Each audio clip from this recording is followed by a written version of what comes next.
अस्सलाम वालेकुम जी, मैं हूं ताहिर सर मीर और आप देख रहे हैं मीर टाकीज़। एक वीडियो देखिए जिसमें इंडिया के नेशनल अवार्ड याफ्ता और फिल्म फेयर अवार्ड याफ्ता और बहुत बड़े आर्टिस्ट को शराब पिलाई गई पहले, और फिर उनके जो मेज़बान हैं, होस्ट हैं, वो एक कॉन्स्पिरेंसी और साजिश के तहत उनसे माहौल प्रोवाइड कर रहे हैं। गाना गाना है स्टाक दसो बड़े आर्टिस्ट हैं वो ते मैनू पता है यार तू गाना गाए कि तेरी पिक्चर का जिसमें अदाकार संजय दत्त भाजी मेहमान जो है और भाजी गाना गाओ पलाई है उन्होंने, और वो उनसे हरगिज़ न थे पर बेवफा हरगिज़ न थे पर हम वफा करना गाओ यार तुसी गाओ भैन जो की कर रहे हो की कर रहे हो तुसी दावत लग रही है। हाँ आगे उस पे जो है सभी लोगों ने आगे भारी तौर पर विस्की पी रखी है, शराब पी रखी है, और वो लग रहा है कि संजय दत्त साहब का ठट्ठा उड़ा थोड़ी पिक्चर का गाना केड़ा है नाम वो थोड़ी एक को ले जा बहुत ही मुन्ना भाई एक मुन्ना भाई का गाना थोड़े नाम गाना मुन्ना भाई एक मुन्ना भाई है। नो तो शुरू करो का मैं थोड़े नाम गाऊं भारी तौर पे ड्रामा लग रहा है। यार की करना तुम ओहो मेरी छोटी ये आपने सुना पुत्र कि किथों जिस तरह से जब संजय दत्त शराब के नशे में वो ऑल फॉल कुछ उनके मुंह से निकल रहा है और वो उसे तुम दसो एंजॉय कर रहे हैं। दसो गाना गाओ और मैं गाना ये जो शख्स है जिसके मैं ये पिताजी का गाना शख्स भी थोड़े थोड़ा पिताजी का गाना जूस स्टॉक कर रहा है, गालियां दे रहा है। और लेक ये पैलेस दुबई का एक होटल है होटल दा मैं गाना गाया थे जिसमें ये सारा, और तुम्हें याद है कोई तारे पिताजी का गाना ऑफ टाइम है। नहीं। देखिए पीछे होटल की के कर दे तुसी यार कोई पिताजी गाना याद नहीं अपना गाना याद नहीं दोनों की याद है ਮੈਨੂੰ ਯਾਦ ਹੈ ਕਿ ਭੈਣ ਦੀ ਲੰਨ ਇੱਥੇ ਸਾਡੇ ਭਰਾਵਾ ਨੇ ਸਾਡੀ ਛੋਟੀ ਜੀ ਮੰਜ਼ਿਲ ਲੱਗੀ ਮਾਂ ਦੀ ਫੁੱਦੀ ਇੱਥੇ वुड नहीं है वो अब जो ऊपर से है, जाहिर से है, वही बातिन में है। और इसके अलावा भी उनकी वीडियोस अमूमन जो आप तक पहुंचती हैं वो उसमें पी हुई होती है, उन्होंने वो ड्रिंक की होती है। और इंडिया की सोसाइटी में ये शराब पीना और इस तरह की महफिलें सजाना कोई अचंभे की बात नहीं है। लेकिन ये देखिए कि ये शख्स जो है जिसके हाथ में माइक है, वो उन्हें मसलसल वो उस एरिया में और कभी नॉस्टैल्जिया, कभी माजी में, कभी लेके जा रहा है जहां वो कुछ इस तरह से माहौल प्रोवाइड कर रहा है, बना रहा है कि संजय दत्त जो है वो कुछ करे। अब तो ये शख्स जो भी है, संजय दत्त को इसके फीडबैक से अंदाज़ा हो गया होगा कि ये किस कदर जलील और ख़बीस इंसान है जिसने ये सारा ड्रामा रचाया। देखिए कि इसका बैकग्राउंड इस वीडियो का बनाने का मकसद क्या है, इस पे मैं बाद में बात करूँगा। आप ये देखिए कि संजय दत्त के साथ एक अरसे से अगर मैं आपको याद करवाऊँ तो 1993 में 1993 में संजय दत्त को असलहा, नाजायज़ असलहा केस में जो बॉम्बे में बम ब्लास्ट हुए थे, एक सीरियल हुई थी, उस केस में कि संजय दत्त ने वहाँ दहशतगर्दी करने वाले, बम्बई में दहशतगर्दी करने वालों को असलहा सप्लाई किया था। और उस केस में 42 महीने यानी 4.5 साल से ज़ायद कैद काटी थी संजय दत्त ने।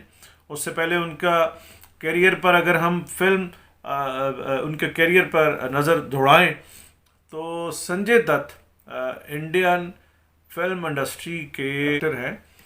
3 बड़े आर्टिस्ट हुए हैं ऐसे इंडियन इंडस्ट्री में जिन्हें बहुत ही इज़्ज़त और बहुत सम्मान और बहुत प्यार दिया गया। उनमें दिलीप कुमार साहब हैं और वो तो ऑल टाइम उन्होंने रिस्पेक्ट और गुडविल जो है रिसीव की है।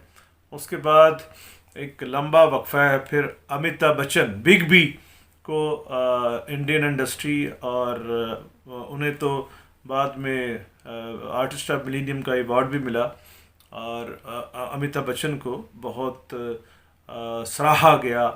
और दिलीप कुमार और अमिताभ बच्चन के बाद संजय दत्त ऐसे आर्टिस्ट हैं जो बॉलीवुड में इमर्ज हुए, जिन्हें अवामी सतह पे और फिल्म बॉक्स ऑफिस पे और सारे जो मयार होते हैं उन पे पूरा तोल के संजय दत्त को जो है इज़्ज़त और एक ग्लैमर और एक बड़ा पर्सोना जो बनता है आर्टिस्ट का।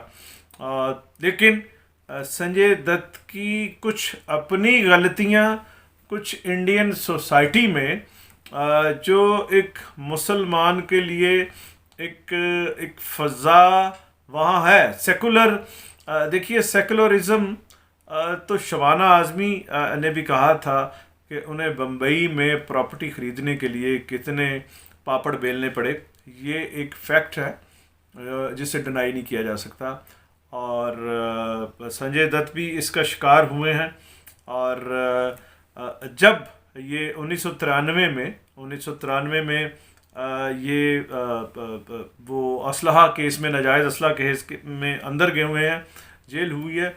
उसी दौरान इन्हें 1994 में फिल्म फेयर अवार्ड मिला था खलनायक के लिए। उससे पहले साजन के लिए भी इनकी नॉमिनेशन हो चुकी थी। फिर 2000 में इनको ये जब जेल ख़त्म हुई है इनकी, तो उसके बाद का जो कैरियर है उसमें वास्तव में इन्हें फिर अवार्ड मिला फिल्म फेयर।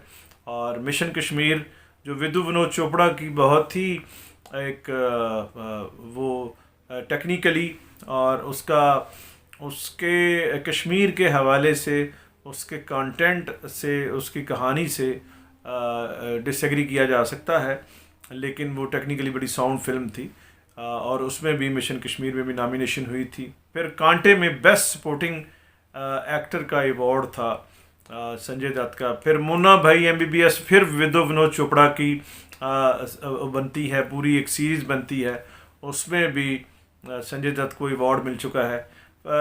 संजय दत्त के पास जो है फिल्म फेयर की शक्ल में 2 अवार्ड हैं। फिल्म फेयर ऐसे ही है जैसे बॉलीवुड का आप समझिए कि ऑस्कर अवार्ड, और इसमें 6 दफ़ा इनकी संजय दत्त की नॉमिनेशंस हुई हैं और 17 मुख्तलिफ बड़े संजय दत्त ने अवार्ड्स जो हैं वो जीते हैं और 11 मरतबा इनकी नॉमिनेशन हुई है संजय दत्त की। संजय दत्त बहुत बड़ा नाम है और बहुत बड़ा बैकग्राउंड है संजय दत्त का। आप ये कहिए कि इंडियन सिनेमा में अगर उसके फाउंडर दादा साहब फाल्के हैं तो ख़वातीन में, औरतों में, वुमेंस में इनकी संजय दत्त की नानी जदन बाई जो है वो फाउंडर हैं फिल्म इंडस्ट्री की, जिन्हें सरस्वती देवी भी कहा और लिखा और पुकारा जाता था। ये एशिया और सब कॉन्टिनेंट की, मुत्तहिदा हिंदुस्तान की ये पहली फिल्म डायरेक्टर भी हैं, डांसर भी हैं, गज़ल गायिका भी हैं, ठुमरी भी गाती थी। और उस वक्त जब सिनेमा के लिए औरतें काम नहीं करती थीं तो जदन बाई पहली वो ख़वातीन या पहली औरतें थीं जिन्होंने अपने आप को फिल्म के लिए ये कहा कि इस मीडियम को हम अपनाएंगे। और उनकी फिर बेटी उनसे बड़ी एक्ट्रेस कहलाई नरगिस नरगिस बेगम जो है, मादाम नरगिस बहुत बड़ी आर्टिस्ट। उन्होंने कुछ ऐसी फिल्में भी हैं जिनमें दिलीप कुमार जैसे आर्टिस्ट को भी टफ टाइम दिया है। और वो एक फिल्म, अभी मैं नाम उसका भूल रहा हूँ, जिसमें ट्रायंगल है, राज कपूर, दिलीप कुमार और नरगिस बेगम की। तो नरगिस बहुत बड़ी आर्टिस्ट हैं, ये उनके बेटे हैं। और फिर इनका सोशल वर्क बहुत है इस फैमिली का। मैं दर्जन से ज़ायद मर्तबा इंडिया गया हूँ, बॉलीवुड घूमा हूँ। और मैं यहाँ पाकिस्तान से जब पहली दफ़ा जा रहा था तो मेरे जहन में ये था कि दिलीप कुमार साहब बॉलीवुड के सबसे बड़े स्टार तो हैं, लेकिन ह्यूमन बीइंग भी, एज इंसान भी दिलीप कुमार साहब होंगे। लेकिन जब मैं बम्बई पहुंचा तो दिलीप साहब के बड़े इंसान होने में कोई शक नहीं, लेकिन मैंने हर कौम के लोगों ने मुझे बताया, मुसलमानों ने, सिखों ने, हिंदुओं ने, पारसियों ने, कि सुनील दत्त जैसा बड़ा इंसान जिन्होंने सोशल वर्क किया और जिन्होंने इंसानियत के लिए, हर मज़हब के लिए काम किया, वो सुनील दत्त साहब थे, जो संजय दत्त के वालिद हैं और उतने ही बड़े आर्टिस्ट रहे हैं। और फिर इनका संजय दत्त और सुनील दत्त का जब नरगिस सिर्फ 51 वर्ष 51 ईयर्स की एज में कैंसर की मर्ज से नरगिस दुनिया से चली गई, उनकी डेथ हो गई। तो फिर दोनों बाप बेटे ने, सुनील दत्त और संजय दत्त ने, करोड़ों रुपए की जायदाद जो है वो कैंसर हॉस्पिटल, जो बम्बई में नरगिस मेमोरियल कैंसर हॉस्पिटल है, उस पे अपनी जायदाद और फिर फंड्स उसके लिए इकट्ठे किए और बम्बई में बल्कि हिंदुस्तान में बहुत बड़ा कैंसर हॉस्पिटल बनाया। और उससे पहले 1981 में जब नरगिस दुनिया से गई हैं, न्यूयॉर्क में नरगिस फाउंडेशन का क़याम भी उन्होंने, उसकी दागबेल भी डाली, वो बनाई। और फिर वो आज तक वो काम कर रही है, वर्किंग पोजीशन में है, जिसके लिए सुनील दत्त साहब की बेटी और ये संजय दत्त खुद काम करते हैं। और मैं ये समझता हूँ कि इस वीडियो के पीछे भी वही जज्बा और वही ज़लालत कार फरमा है, जिसमें पहले भी संजय दत्त को उनकी ज़िंदगी में जो है एक मुश्किलात का सामना करना पड़ा है। और ये कहने में मुझे थोड़ी तकलीफ़ तो है। संजय दत्त का जो ननियाल है, जो मुस्लिम बैकग्राउंड है, संजय दत्त की ये वीडियो जो वायरल हुई है, इसके पीछे भी अगर इन्वेस्टिगेशन की जाए तो वही एक मुखासमत पाई जाएगी, जो उनका बैकग्राउंड है, जदन भाई और नरगिस और फिर अनवर हुसैन जो उनके मामू थे। संजय दत्त हो या कोई भी मुसलमान हो सोसाइटी में या बॉलीवुड में, कितना ही बड़ा उसका स्टेचर बन जाए, तो अगर वो मुसलमान है तो उसको इस तरह के किसी भी सानहे का सामना किसी भी वक्त करना पड़ सकता है।